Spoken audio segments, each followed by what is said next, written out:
భారతదేశంలో అత్యంత ప్రసిద్ధ సరస్వతి ఆలయాల్లో ఒకటి లక్షలాది చిన్నారులకు అక్షరాభ్యాసం నిర్వహించే పవిత్ర క్షేత్రం గోదావరి నదీ తీరంలో వెలిసిన ప్రాచీన దేవాలయం వ్యాస మహర్షితో అనుబంధం ఉన్న స్థల పురాణ సాంప్రదాయం.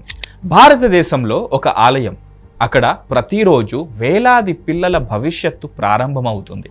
ప్రతి తల్లిదండ్రి తమ బిడ్డ జీవితంలో గొప్ప స్థాయికి చేరుకోవాలని కోరుకుంటారు.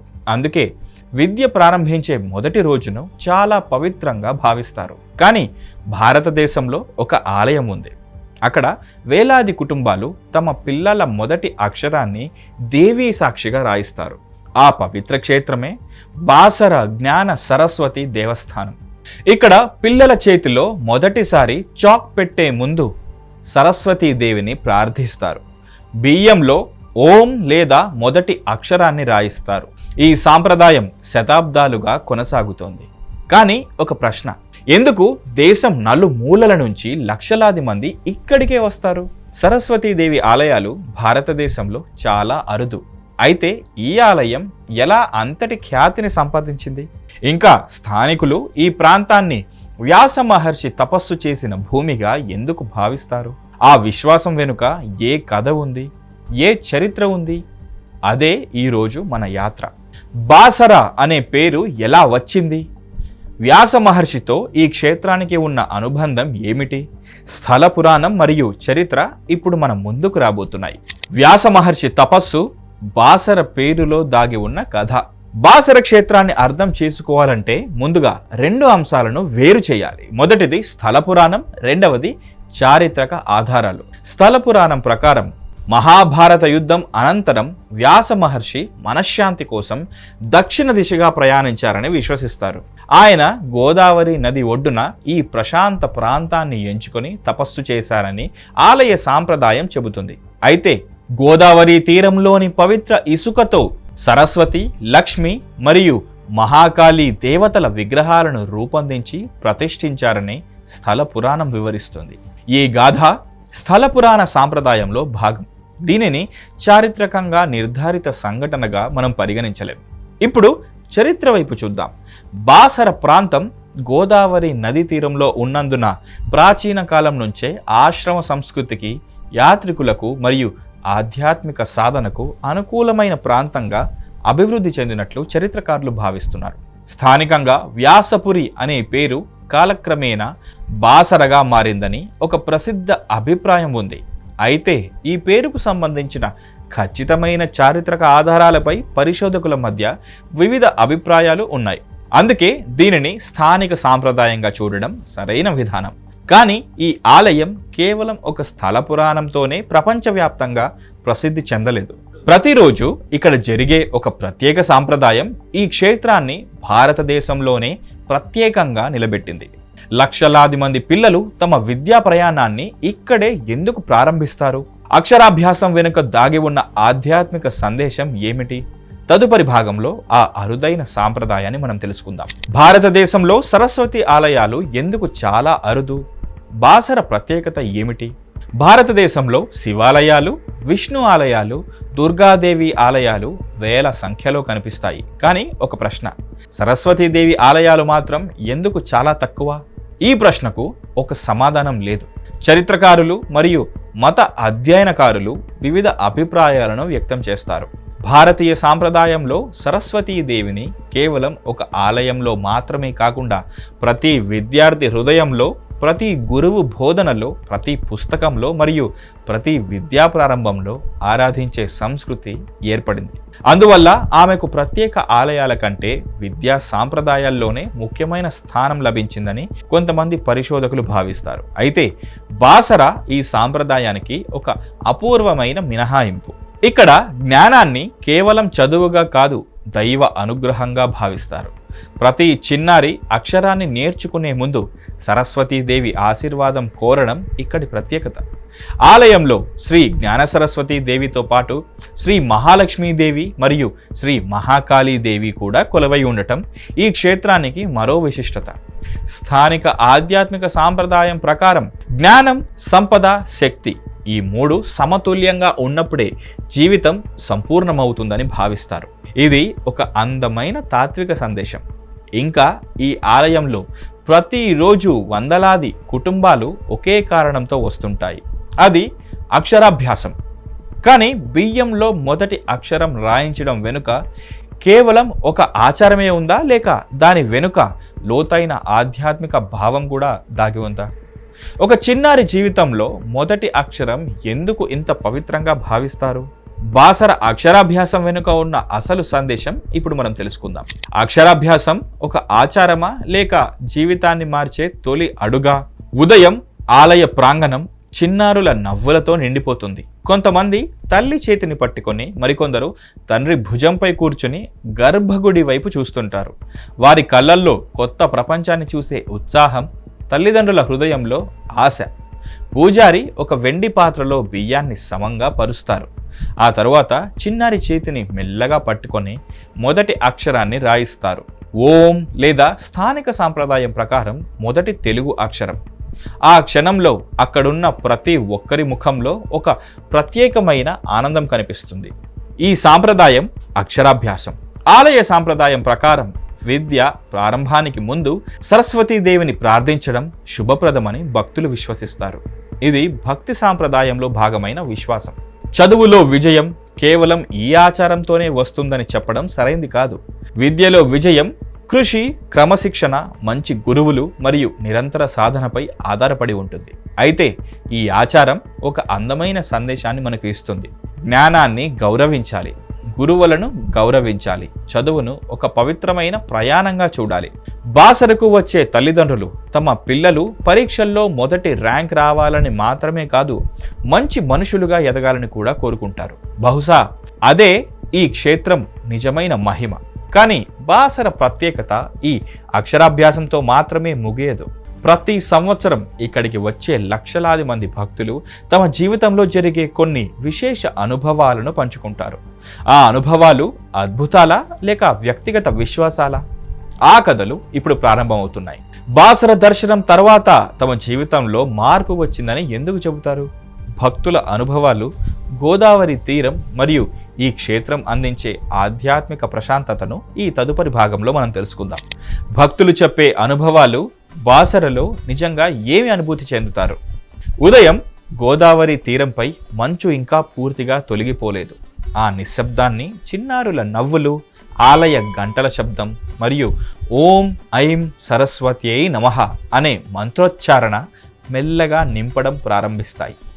ఆలయ ప్రాంగణంలో ఒకవైపు అక్షరాభ్యాసం, మరోవైపు విద్యార్థులు తమ పరీక్షల కోసం ప్రార్థిస్తున్నారు. కొంతమంది ఉద్యోగ పరీక్షలకు సిద్ధమవుతున్నారు, మరికొందరు పరిశోధనలో విజయం కోసం ప్రారంభిస్తున్నారు, ఇంకొందరు తమ పిల్లల చదువు బాగా సాగాలని కోరుకుంటున్నారు. ఇలా ప్రతి ఒక్కరి కోరిక వేరైనా వారి విశ్వాసానికి కేంద్రం మాత్రం ఒకటే, శ్రీ జ్ఞాన సరస్వతి అమ్మవారు. అనేక మంది భక్తులు బాసర దర్శనం తర్వాత తమలో ఒక కొత్త ఆత్మవిశ్వాసం కలిగిందని చెబుతారు. కొంతమంది చదువుపై దృష్టి మరింత పెరిగిందని అంటారు, మరికొందరు ఆలయంలో కొన్ని క్షణాలు ధ్యానం చేసిన తర్వాత మనస్సు ప్రశాంతంగా మారిందని మనతో పంచుకుంటారు. ఈ అనుభవాలు వ్యక్తిగత ఆధ్యాత్మిక అనుభవాలు. వాటిని శాస్త్రీయంగా నిరూపిత అద్భుతాలుగా లేదా ప్రతి ఒక్కరికి ఒకే విధంగా జరిగే సంఘటనలుగా చెప్పడం సరైంది కాదు. కానీ ఒక విషయం మాత్రం స్పష్టంగా కనిపిస్తుంది. ఈ ఆలయానికి వచ్చేవారు కేవలం పరీక్షల్లో మార్కుల కోసం మాత్రమే రావడం కాదు, జ్ఞానం, వినయం, ఏకాగ్రత మరియు మంచి భవిష్యత్తు కోసం ఆశీర్వాదం కోరుకుంటారు. అందుకే బాసర కేవలం ఒక ఆలయం కాదు, ఒక తరం నుంచి మరో తరానికి విద్యను గౌరవించడం నేర్పిస్తున్న ఒక సజీవ సాంప్రదాయం. అయితే ఈ ఆలయం ఎలా నిర్మించబడింది? ఇప్పటి రూపానికి ఎలా చేరుకుంది? రాతిలో దాగి ఉన్న ఆ చరిత్రను ఇప్పుడు మనం తెలుసుకుందాం. బాసర ఆలయం ఎంత పురాతనమైనది? దాని నిర్మాణంలో ఏ రాజవంశాల ముద్ర కనిపిస్తుంది? గర్భగుడిలోని విగ్రహాలకు ఉన్న ఆ ప్రత్యేకత ఏమిటి? ఇప్పుడు ఆ చారిత్రక ప్రయాణం ప్రారంభమవుతోంది. రాతిలో చెక్కిన జ్ఞానం, బాసర ఆలయ నిర్మాణం వెనుక చరిత్ర. బాసర ఆలయంలోకి అడుగు పెట్టగానే ముందుగా కనిపించేది ప్రశాంతత. ఇది అత్యంత భారీ గోపురాలతో ప్రసిద్ధి చెందిన ఆలయం కాకపోవచ్చు, కానీ ఇక్కడి ప్రతి రాయి శతాబ్దాల భక్తి సాంప్రదాయానికి సాక్షిగా నిలుస్తుంది. చరిత్రకారుల అభిప్రాయం ప్రకారం ఈ ప్రాంతంలో ఆలయ అభివృద్ధి వివిధ కాలాల్లో వివిధ రాజవంశాల పరిరక్షణలో కొనసాగింది. కాలక్రమేణా స్థానిక పాలకులు, భక్తులు మరియు దేవాదాయ వ్యవస్థ సహకారంతో ఆలయం విస్తరించబడింది. ప్రస్తుత నిర్మాణంలో సాంప్రదాయ దక్షిణ భారత ఆలయ శైలి సరళమైన నిర్మాణంతో కలిసినట్లు మనకు కనిపిస్తుంది. గర్భగుడిలో శ్రీ జ్ఞాన సరస్వతీదేవి అత్యంత ప్రశాంతమైన రూపంలో మనకు దర్శనమిస్తారు. ఆమె సమీపంలో శ్రీ మహాలక్ష్మీదేవి మరియు శ్రీ మహాకాళీదేవి కొలువై ఉంటారు. ఈ 3 దేవతల సమిష్టి ఆరాధన ఈ క్షేత్రానికి విశిష్టతను అందిస్తుంది. ఆలయ ప్రాంగణంలో భక్తులు పుస్తకాలు, పెన్సిళ్ళు, నోట్బుక్లు మరియు విద్యా సామాగ్రిని దేవి సన్నిధిలో ఉంచి ఆశీర్వాదం పొందుతారు. ఇది జ్ఞానాన్ని దైవానుగ్రహంతో అనుసంధానించే ఒక అందమైన సాంప్రదాయం. ఆలయానికి సమీపంగా ప్రవహించే గోదావరి నది ఈ క్షేత్రానికి మరింత ఆధ్యాత్మిక సౌందర్యాన్ని అందిస్తుంది. సాయంత్రం వేళ గోదావరి ఒడ్డున నిలబడి చూస్తే ప్రకృతి, భక్తి మరియు నిశ్శబ్దం ఒకే దృశ్యంలో కలిసిపోతాయి. బహుశా అందుకే బాసరకు వచ్చిన చాలామంది ఇక్కడ సమయం నెమ్మదిగా నడుస్తుంది అని అంటారు. కానీ ఈ క్షేత్రం అసలు వైభవం ఒక ప్రత్యేకమైన పండుగ సమయంలో మనకు కనిపిస్తుంది. అప్పుడు లక్షలాది మంది భక్తులు జ్ఞాన సరస్వతి అమ్మవారి ఆశీస్సుల కోసం ఒకే చోట చేరుతారు. వసంత పంచమి రోజున బాసర ఎందుకు భక్తులతో కిటకిటలాడుతుంది? నవరాత్రి ఉత్సవాల్లో జరిగే విశేషాలు ఏమిటి? ఈ డాక్యుమెంటరీ చివరి భాగంలో బాసర ఆధ్యాత్మిక వైభవాన్ని పూర్తిగా అనుభవిద్దాం. వసంత పంచమి బాసర మొత్తం జ్ఞానోత్సవంగా మారే రోజు. సంవత్సరంలో కొన్ని రోజులు మాత్రమే ఒక ఆలయం తన అసలు వైభవాన్ని ప్రపంచానికి చూపిస్తుంది. బాసరకు అలాంటి అత్యంత ముఖ్యమైన రోజు వసంత పంచమి. ఆ రోజు తెల్లవారక ముందే వేలాది కుటుంబాలు ఆలయం వద్దకు చేరుకుంటాయి. చిన్నారులు కొత్త బట్టలు ధరించి చేతిలో పలక, పుస్తకం లేదా నోట్బుక్ పట్టుకొని ఆసక్తిగా గర్భగుడి వైపు చూస్తుంటారు. తల్లిదండ్రుల కళ్ళలో ఒకే కోరిక, మా పిల్లలకు మంచి జ్ఞానం ప్రసాదించాలి అని. ఆలయంలో ప్రత్యేక పూజలు, వేద మంత్రాల నాదం, సరస్వతి అష్టోత్తర పారాయణం, భక్తుల గోవింద నామస్మరణ ఆధ్యాత్మిక వాతావరణాన్ని మరింత గంభీరంగా మారుస్తాయి. అనంతరం అక్షరాభ్యాస కార్యక్రమాలు ప్రారంభమవుతాయి. ఒకే రోజులో వేలాది మంది చిన్నారులు తమ జీవితంలోని మొదటి అక్షరాన్ని రాస్తారు. ఆ దృశ్యం కేవలం ఒక సాంప్రదాయం కాదు, ఒక తరం నుంచి మరో తరానికి జ్ఞానాన్ని అందించే భారతీయ సంస్కృతికి ప్రతీక. ఇక శారద నవరాత్రులు వచ్చినప్పుడు బాసర మరో రూపాన్ని సంతరించుకుంటుంది. దేవిని వివిధ అలంకారాల్లో దర్శించుకునేందుకు భక్తులు దూరాల నుంచి వస్తారు. సాయంత్రం దీపాల కాంతిలో ఆలయ ప్రాంగణం ఒక దివ్య ప్రపంచంలా కనిపిస్తుంది. గోదావరి తీరంపై వీచే చల్లని గాలి, ఆలయ గంటల నాదం, భక్తుల ప్రార్థనలు ఈ క్షణాలను మరపురానివిగా మారుస్తాయి. అనేక మంది యాత్రికులు బాసరకు వచ్చిన తర్వాత మనసులోని భయం తగ్గింది, చదువుపై నమ్మకం పెరిగింది అని తమ అనుభవాలను మనతో పంచుకుంటారు. ఇవి వ్యక్తిగత ఆధ్యాత్మిక అనుభవాలు.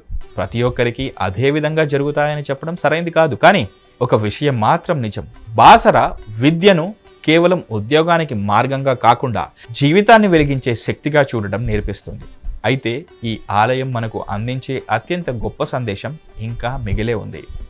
జ్ఞానం అంటే కేవలం పుస్తకాలేనా? సరస్వతీదేవి నిజంగా మనకు నేర్పే సందేశం ఏమిటి? ఇప్పుడు ఈ యాత్ర చివరి అధ్యాయం ప్రారంభమవుతుంది. జ్ఞానానికి నిజమైన అర్థం, బాసర చెప్పే శాశ్వత సందేశం. ఈ ప్రయాణం ఒక ప్రశ్నతో ప్రారంభమైంది. భారతదేశంలో వేలాది మంది తమ పిల్లల అక్షరాభ్యాసాన్ని బాసరలోనే ఎందుకు ప్రారంభిస్తారు? ఈ యాత్రలో మనం వ్యాస మహర్షితో అనుబంధం ఉన్న స్థల పురాణాన్ని తెలుసుకున్నాం. అది ఆలయ సాంప్రదాయంలో భాగమైన విశ్వాసం అని స్పష్టంగా మనం అర్థం చేసుకున్నాం. చరిత్రను కూడా పరిశీలించాం. గోదావరి తీరం ఈ ప్రాంతాన్ని ఆధ్యాత్మిక కేంద్రంగా ఎలా మార్చిందో చూసాం. సరస్వతి ఆలయాలు ఎందుకు అరుదుగా ఉన్నాయో వివిధ చారిత్రక అభిప్రాయాలను తెలుసుకున్నాం. అక్షరాభ్యాసం కేవలం ఒక ఆచారం కాదని, జ్ఞానానికి గౌరవం తెలిపే ఒక అందమైన సంస్కృతి అని అర్థం చేసుకున్నాం. బాసరకు వచ్చే ప్రతి చిన్నారి ఒక కొత్త పుస్తకాన్ని ప్రారంభిస్తాడు. కానీ అసలు ప్రారంభమయ్యేది ఒక జీవిత ప్రయాణం. సరస్వతీదేవి మనకు కేవలం పరీక్షల్లో మంచి మార్కులు రావాలని మాత్రమే నేర్పదు. ఆమె ప్రశ్నించడం నేర్పుతుంది, నేర్చుకోవడం నేర్పుతుంది, వినయంగా ఉండడం నేర్పుతుంది. జ్ఞానం వినయం లేకపోతే అది అహంకారంగా మారుతుంది. సంపద ధర్మం లేకపోతే అది నిలవదు. శక్తి కరుణ లేకపోతే అది ప్రమాదకరంగా మారుతుంది. బాసరలో సరస్వతి, లక్ష్మి, మహాకాళి ముగ్గురు దేవతలు కలిసి కొలువై ఉండడం ఈ 3 గుణాల సమతుల్యతకు ప్రతీకంగా భక్తులు భావిస్తారు. ఇది ఒక అందమైన ఆధ్యాత్మిక భావన. గోదావరి ఎప్పటికీ ప్రవహిస్తూనే ఉంటుంది. అలాగే జ్ఞానం కూడా ఒక తరం నుంచి మరో తరానికి నిరంతరం ప్రవహిస్తూనే ఉండాలి. బహుశా అందుకే బాసర కేవలం ఒక ఆలయం కాదు, అది ప్రతి విద్యార్థి, ప్రతి గురువు, ప్రతి తల్లిదండ్రి మరియు ప్రతి జ్ఞానాన్వేషకుడికి ఒక స్ఫూర్తి క్షేత్రం. ఇలాంటి మరిన్ని దేవాలయ రహస్యాలు, చారిత్రక విశేషాలు, పురాణాల వెనుక ఉన్న ఆధ్యాత్మిక సందేశాలను తెలుసుకోవాలంటే ఆహాభక్తి ఛానల్ను సబ్స్క్రైబ్ చేయండి. వీడియో నచ్చితే లైక్ చేయండి, షేర్ చేయండి. మీరు బాసర జ్ఞాన సరస్వతి అమ్మవారిని దర్శించి ఉంటే మీ అనుభవాన్ని కామెంట్ సెక్షన్లో తప్పకుండా మాతో పంచుకోండి. మరో అద్భుతమైన దేవాలయ గాథతో త్వరలో మనం మళ్ళీ కలుద్దాం. జ్ఞాన సరస్వతి అమ్మవారి ఆశీస్సులు మీ అందరికీ కలగాలని మనస్ఫూర్తిగా కోరుకుంటున్నాం. నేను మీ మహేష్. Stay tune to ఆహాభక్తి.